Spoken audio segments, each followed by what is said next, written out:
Everyone, welcome back. तो अब तक हमने एनसीईआरटी का चैप्टर कंप्लीट कर चुके हैं। ये हम इन टेक्स्ट क्वेश्चंस भी कर लिए। तो आज हम टेक्स्ट बुक के क्वेश्चंस करने वाले, दैट इज़ जो बैक एक्सरसाइज के क्वेश्चंस होते हैं।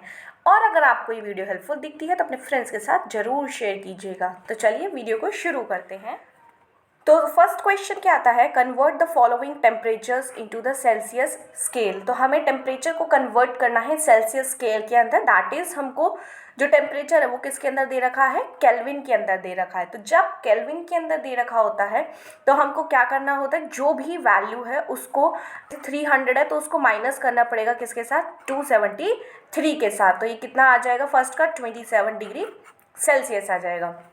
वहीं अगर हम सेकेंड की बात करें विच इज़ 573 केल्विन, तो 573 माइनस 273, तो ये कितना आ जाएगा, 300 डिग्री सेल्सियस आ जाएगा, राइट।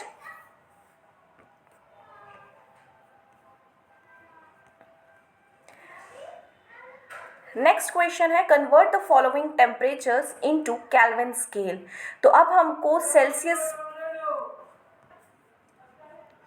हमको टेम्परेचर जो है वो डिग्री सेल्सियस में दे रखा है, हमको केल्विन में कन्वर्ट करना है। तो जब अब डिग्री सेल्सियस में दे रखा है, केल्विन में कन्वर्ट करना है, तो क्या करना पड़ेगा, ऐड करना पड़ेगा।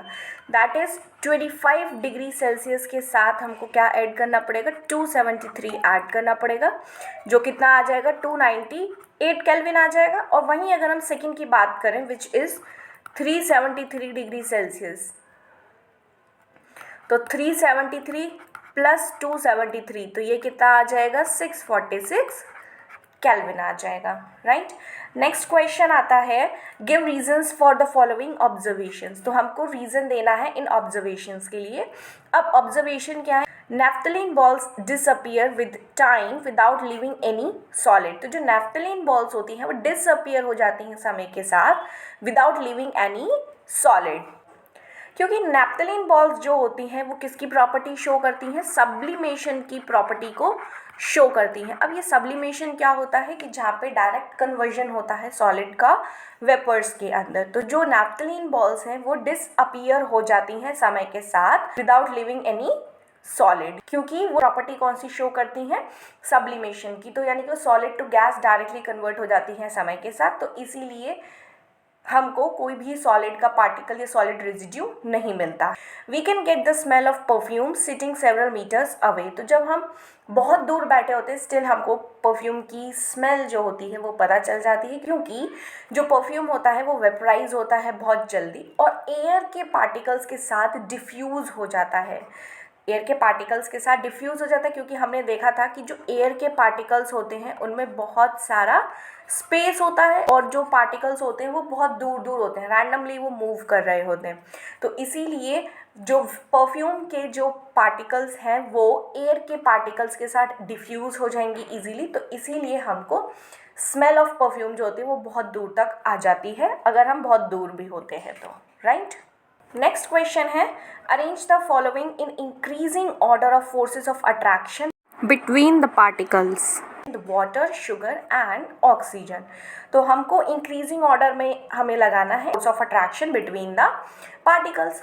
तो यहाँ पे अगर हम वाटर की बात करें तो ये किस फॉर्म में है, लिक्विड फॉर्म में है। वहीं अगर हम शुगर की बात करें तो शुगर जो है वो किस फॉर्म में है, सॉलिड में है।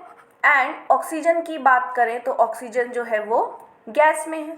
तो और हमें पता है कि जो सॉलिड के पार्टिकल्स होते हैं उसमें फोर्स ऑफ अट्रैक्शन बहुत ज़्यादा होता है, वहीं हम लिक्विड की बात करें तो थोड़ा सा कम होता है और ऑक्सीजन में बहुत ही कम होता है force of attraction.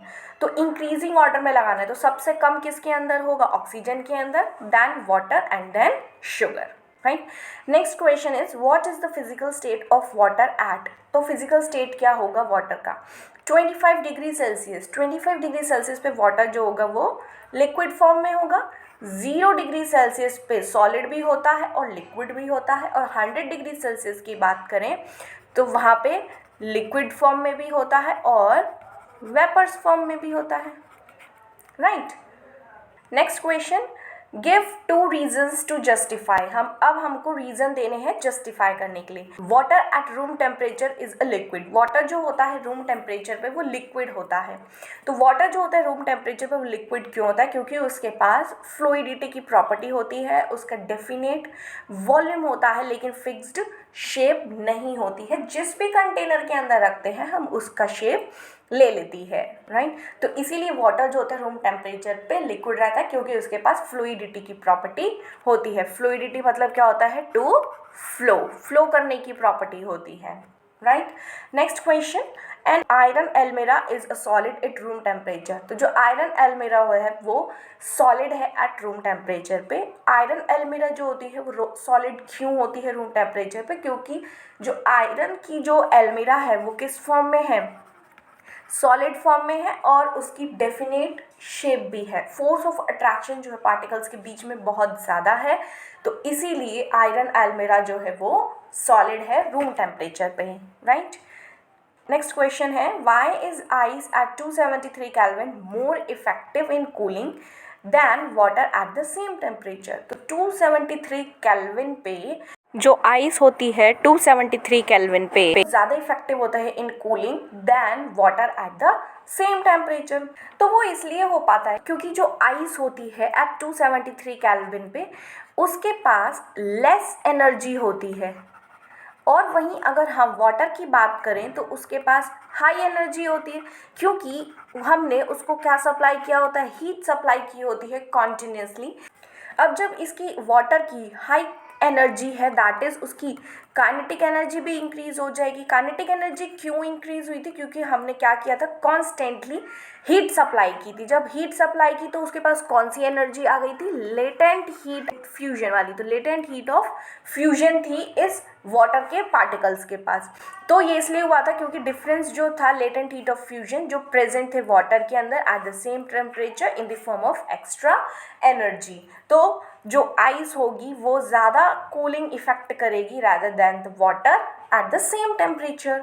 Next question, what produces more severe Burns, boiling water और स्टीम? तो कौन सा ज़्यादा सीवियर बर्न्स प्रोड्यूस करेगा, बॉइलिंग वाटर या फिर स्टीम? ऑब्वियसली स्टीम, क्योंकि जो स्टीम है उसके पास ऑलरेडी हाई एनर्जी है क्योंकि हमने हीट एनर्जी सप्लाई की थी। अब यहाँ पे जो हीट एनर्जी होती है वो कौन सी वाली हीट एनर्जी होती है? Latent heat of vaporisation. अब उसके पास ये वाली हीट एनर्जी है तो उसका जो पार्टिकल्स हैं वो क्या कर रहे होंगे? उनकी काइनेटिक एनर्जी बढ़ जाएगी, तो उसके पास ज़्यादा एनर्जी है देन द बॉइलिंग वाटर। क्योंकि हमने क्या किया था कि जो 100 डिग्री सेल्सियस पे हम कॉन्स्टेंटली हीट सप्लाई कर रहे थे और उसमें भी क्या हुआ था? टेम्परेचर में राइज अप नहीं हुआ था। वो क्यों नहीं हो पाया था? क्योंकि वो एनर्जी का यूज़ किस लिए किया जा रहा था?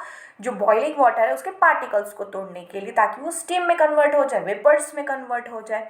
तो इसीलिए जो स्टीम है वो ज़्यादा इफेक्टिव होती है rather than boiling water, right. Next question, name A B C D E and F in the following diagram showing change in its state. तो जब सॉलिड टू लिक्विड कन्वर्जन होता है तो यहाँ पे ए वाला पार्ट जो है वो क्या कहलाएगा? मेल्टिंग। और लिक्विड टू गैस जब कन्वर्ट होगा तो बी वाला पार्ट क्या कहलाएगा? वेपोराइजेशन। नेक्स्ट अगर हम गैस टू लिक्विड की बात करें तो क्या करना होता है हमको वहाँ पे? Condensation, right. नेक्स्ट अगर हमको लिक्विड टू सॉलिड कन्वर्ट करना होता है तो क्या करना पड़ेगा उसको हमें? सॉलिडिफिकेशन, यानी कि उसको फ्रिज में रखना पड़ता है। और जब सॉलिड टू गैस कन्वर्जन होता है तो क्या हो जाएगा यहाँ पे? सब्लिमेशन। और अगर हमको गैस टू सॉलिड कन्वर्ट करना होता है तो ये कौन सा हो जाएगा? डिपोजिशन और सब्लिमेशन। कोई भी लिख सकते हैं आप, दोनों ही करेक्ट हो जाएंगे, राइट। तो ये आंसर्स हैं, ए मेल्टिंग हो जाएगा, बी बॉइलिंग हो जाएगा, C condensation, D solidification, E and F sublimation, और एफ का एक और क्या था वहाँ पे? डिपोजिशन। ऑलराइट, तो आज की वीडियो में इतना ही। आई होप आप सभी को क्वेश्चन समझ आ गए होंगे। तो आज यहाँ पे हमारा चैप्टर कंप्लीट होता है। अब हम नेक्स्ट चैप्टर करेंगे। अब हम नेक्स्ट वीडियो में मिलेंगे। चलें, keep learning and exploring. Bye bye.